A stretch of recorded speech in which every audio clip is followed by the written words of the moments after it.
నియమాలంటే ఒకసారి ఏదులాపురం వాళ్ళు చప్పట్లు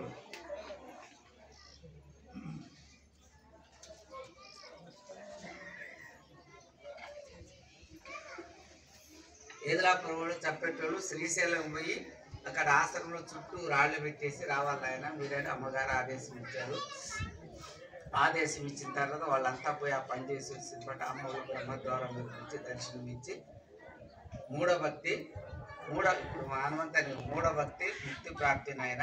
మీరు ఈ విధంగా మూఢంగానే తెలిసి తెలియకపోయినా మీరంతా మధుమాంసాలను తాగేదంతా వదిలిపెట్టేసి అమ్మగారి యొక్క సేవలో అమ్మగారి యొక్క ధ్యానంలో మీరంతా ఉన్నారు కాబట్టి మీరంతా మోక్షానికి అర్హులు అని చెప్పి ఆ రోజు చెప్పి అయితే రాబోయే కాలం ఏ విధంగా ఉందంటే రాబోయే కాలము తను బంగారం 4 వీధుల్లో 4 వీధి మధ్యలో పెట్టే కూడా ఇది నాది కాదు నాది కాదని ఎవరు ఉంటారంట. అటువంటి మనస్తత్వం ఉన్న వాళ్ళే రాబోయే కాలంలో నిలబడతారు.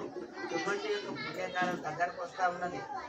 ఏదైనా భగవంతుడు ధర్మాన్ని నిలిపే చేసేది ఉన్నది కాబట్టి మనమంతా కూడా ఏం చేయాలి. నేను ఒక్కటే చెప్పా ప్రతిసారి నేను అన్ని గుళ్ళునే అక్కడ మారెమ్మ గుడి అని కట్టాడు, ఇంకో మైసూరు గుడి అని కట్టాడు, ఇక్కడ ఆంజనేయ స్వామి గుడి పోయి ఆంజనేయ స్వామిని కట్టుకున్న తర్వాత మరి వాళ్ళతో ఏం పని వాళ్ళతో ఏం పని కట్ట మైసమ్మ అని చెప్తున్నాడు మా యొక్క అక్కడ కట్టింది చెరువు కట్ట మీద. వీళ్ళందరికీ ఏదో గ్రామ దేవతలు అని మనం ఒక విశ్వాసం. మనలో దేవుడు దండిగై ఉండగా తెలియదు మానవ పశువులు మనలేమునే ఉన్నాడు భగవంతుడు. ఈ అమ్మగారు అనుగ్రహంతో నేను పొందిన అనుభూతిని భగవంతుని పొందిన మనలోనే నాలోనే పొందిన 11 జన్మల నుంచి అమ్మను సేవిస్తూనే వస్తున్నా. 11 జన్మలు ఎత్తారు అమ్మ భూమి మీద. ఇది కడ జన్మ. ఇంకా మళ్ళీ అమ్మ జన్మకు రావాలంటే మళ్ళీ 1000 సంవత్సరాల తర్వాత వస్తారు, ఇప్పుడు రాదు. అయితే మొదలు ఏమన్నారమ్మా ఇద్దరం ఒకేసారి సమాధి అవుతాము. అప్పుడు సమాధి కాలేదు, అప్పుడు సాంఘిక పరిస్థితులు వేరే ఉండే, అప్పుడు సమాధి కాలేదు. ఇప్పుడు ఇద్దరం ఒకటేసారి అవుతాను ఆయన అంటే మీ ఆజ్ఞ అంటారు. అమ్మాయి ఏమంటే మీ ఆజ్ఞనే అంటారు. మీరేమంటారు సమాధి అవ్వాలి, ఇద్దరం ఒకసారి అవుతాము. సరే అమ్మ కాబట్టి కూడా కొంచెం చెప్పిన ఇద్దరం ఒకసారి సమాధి అవ్వాలంటే ఆటేట అమ్మ అనుష్ఠానం కూర్చొని మీరు అనుష్ఠానం కూర్చోండి మీరు అడిగినట్లు ఎవరంటే కమిటీ వాళ్ళు అన్నారు. అయితే మళ్ళీ ఏమన్నారమ్మా మళ్ళీ కొంతకాలం ఉండాలి ఇక్కడ నువ్వు, ఆ తర్వాత మళ్ళీ సార్ అని మళ్ళీ ఆజ్ఞ చేశారు. అంతా ఆజ్ఞే, వేరేది ఏమన్నది గురువు ముందు మనం ఏమీ కోరాలి. నీకేం కావాలి శివయ్య కోరుకో అన్నారమ్మ. ఏం కావాలంటే ఏమైనా కోరుకుంటారు కదా, ఎవరైనా వాళ్ళు కోరుకుంటారా? ఎవరు వదలరు, ఏదో ఒకటి కోరుకుంటారు. అయితే నేనేమన్నా అమ్మా మీరు ఈ శరీరాన్ని త్యజించిన తర్వాత ఎక్కడ ఉంటారని అడిగారు. ఎక్కడ ఉంటారమ్మా మీరని అడిగారు. అడిగితే అమ్మ పక్కన ఈ శరీరాన్ని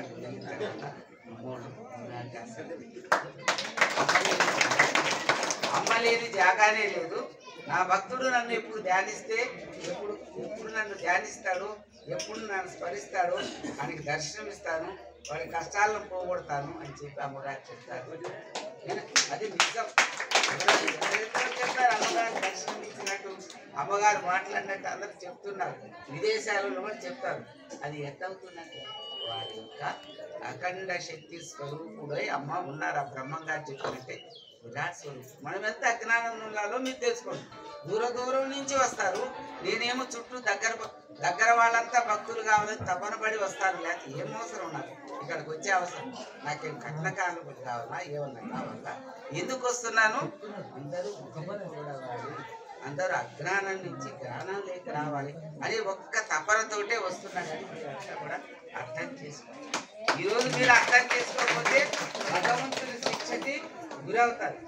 ఏ విధంగా శీలవంతుల బట్టి సిగలెల్ల ముడి వేసి, శీలవంతుల బట్టి సిగలెల్ల ముడి వేసి, చింతకొమ్మలకేల చేసేరుమా, చింతమల్లల పాలు చేసేరుమా, హరి గోవింద గోవింద బ్రహ్మం శివ గోవింద గోవింద.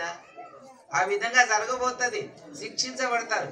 అప్పుడు ఏ గవర్నమెంట్లు ఉండవు, ఎవ్వరు ఉండరు. ఎవరుంటారు? ఆ భగవంతుడే రాజ్యాన్ని, ఆ బ్రహ్మంగారే రాజ్యాధికారి.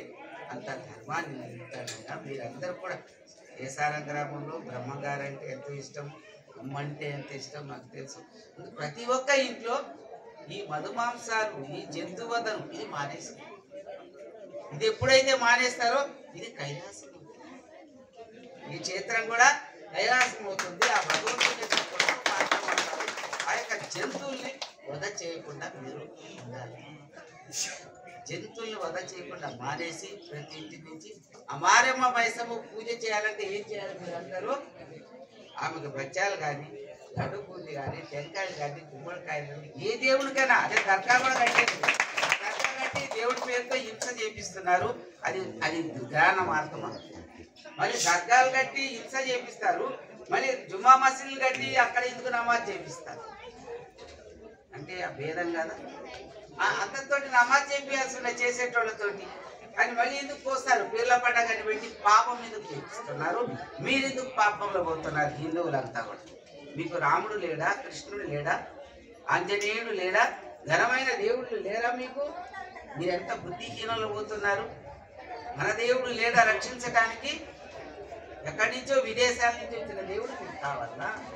మన పుణ్య భూమిలో జన్మించిన రాముడు కృష్ణుడు మీకు అక్కర్లేదా? ఆలోచించే టైం వస్తుంది అక్కడికి, ఏదైనా టైం వస్తుంది. అటువంటి పని చేయరు. మీకు ఒకవేళ దర్గా దేవుడు మీద ఇష్టం ఉంటే లడ్డు బూందీతో తప్పేసేయండి. అదే చెప్తున్నా ఇటుకాల్లో కూడా, ఆ గుడ్డ పక్కే వాళ్ళందరూ కూడా మీరంతా పాపంలో పోతున్నారు. మీ పాపం మీకు